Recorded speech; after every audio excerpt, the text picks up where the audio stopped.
सिद्धपुरुष असल्याचं खऱ्यातनं कसं ठसवलं भक्तांवर. नाशिकमधल्या एका उद्योगपतीच्या आत्मचरित्रामध्ये खऱ्यातवर एक अख्खं प्रकरण. पॅरिसमध्ये खऱ्यातनं ओशनोलॉजीचा अभ्यास केल्याचाही दावा.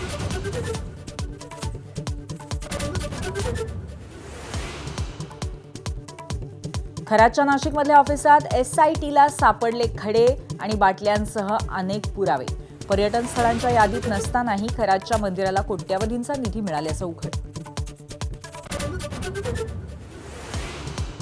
खरात प्रकरणामध्ये अनेक IAS IPS अधिकारी शिरसाटांचा दावा. राजकीय नेते आणि अधिकाऱ्यांचीही चौकशी करा, विजय वडेट्टीवारांची मागणी. तर बावनकुळेंकडनं पुराव्यांची चर्चा.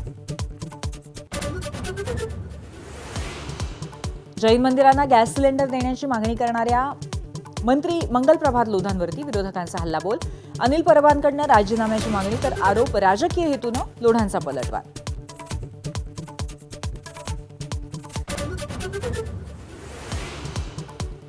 मोहित कंबोज यांच्या मुलीच्या वाढदिवसाच्या उपस्थितीवरून आदित्य ठाकरेंवरती शिंदेंच्या शिवसेनेचा हल्लाबोल. ठाकरे भाजपकडे जाण्याचा मार्ग शोधत असल्याचा आरोप तर राजकारण नको ठाकरेंच्या सेनेची भूमिका.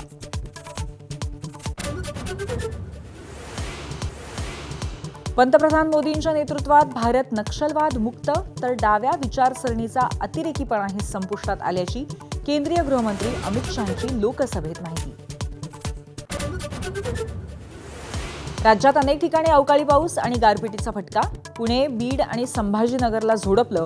पुढचे 5 दिवस पावसाचा हवामान खात्याचा इशारा.